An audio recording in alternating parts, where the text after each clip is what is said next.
Okay. Week 30, day 4. 2nd Chronicles 24, 2nd Kings 12, Psalm 50, and Matthew 9.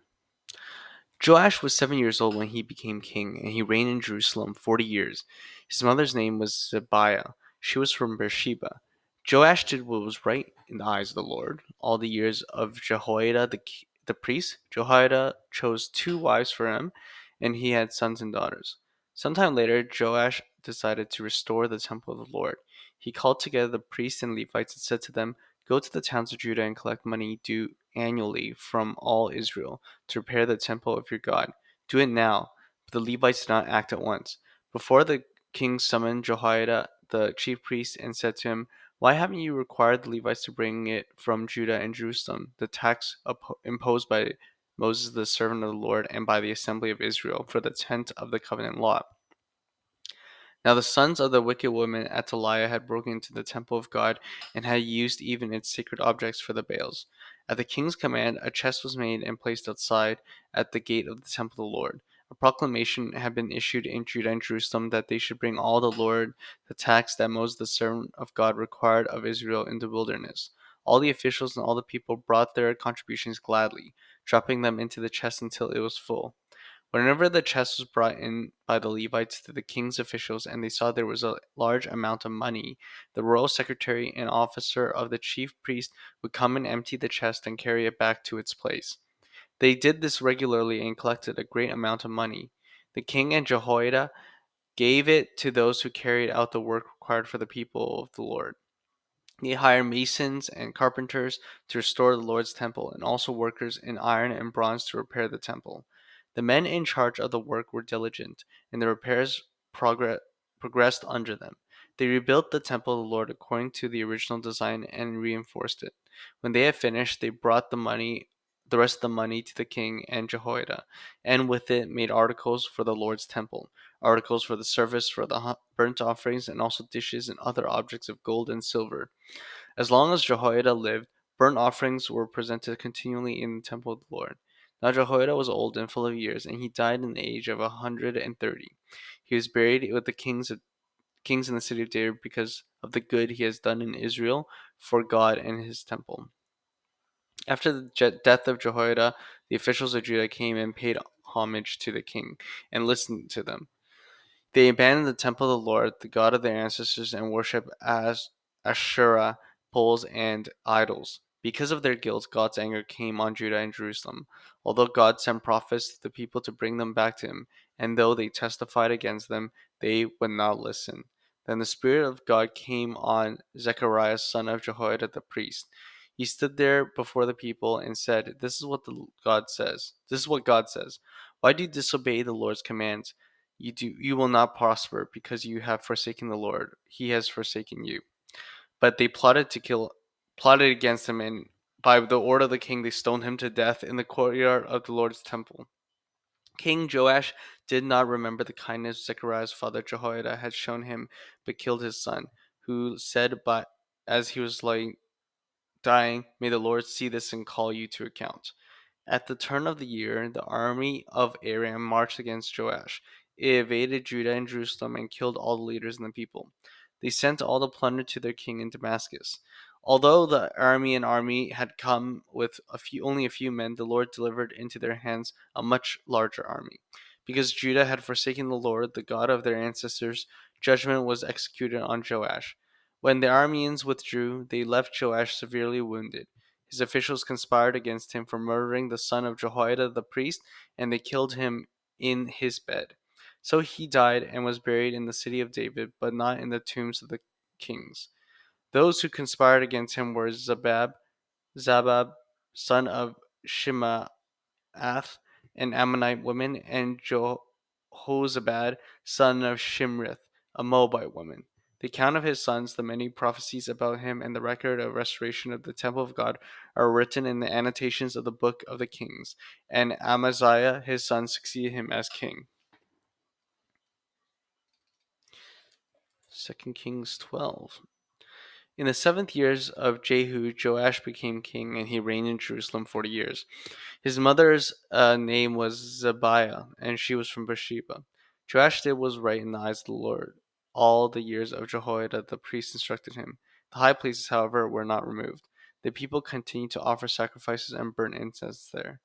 Joash said to the priests, "Collect all the money that is brought as sacred offerings to the temple of the Lord, the money collected in the census, the money received from personal vows, and the money brought voluntarily to the temple. Let every priest receive the money from one of the treasurers, then use it to repair whatever damage is found in the temple." But by the 23rd year of King Joash, the priests still had not repaired the temple. Therefore, King Joash summoned Jehoiada, the priest, and other priests and asked them, "Why aren't you repairing the damage done to the temple? Take no more money from your treasurers, but hand it over for repairing the temple." The priests agreed that they would not collect any more money from the people and that they would not repair the temple themselves. Jehoiada the priest took a chest and bored a hole in its lid. He placed in it an altar on the right side as one enters the temple of the Lord. The priests guarded the temple, put into the chest all the money that had been brought into the temple of the Lord. Whenever they saw that there was a large amount of money in the chest, the royal secretary and the high priest came, counted the money that had been brought into the temple of the Lord, and put it into bags. Then, the amount that had been determined, they gave the money to the men appointed to supervise the work of the temple. With it, they paid those who worked on the temple of the Lord, the carpenters, the builders. The masons and stonecutters, they purchased timber and blocks of dressed stone for the repair of the temple of the Lord, and met all the other expenses of restoring the temple. The money brought into the temple was not spent for making silver basins, wick trimmers, sprinkling bowls, trumpets, or other articles of gold or silver for the temple of the Lord. It was paid to the workers who used it to repair the temple. They did not require an accounting from those whom they gave the money to pay the workers, because they acted with complete honesty. The money from the guilt offerings and sin offerings were not brought into the temple of the Lord. They belonged to the priests. After this time, Hazael king of Aram went up and attacked Gath and captured it. Then he turned to attack Jerusalem. But Joash king of Judah took all the sacred objects dedicated by his predecessors, Jehoshaphat, Joram, and Ahaziah, the kings of Judah, and the gifts he himself had dedicated, and all the gold found in the treasuries of the temples of the Lord and the royal palace.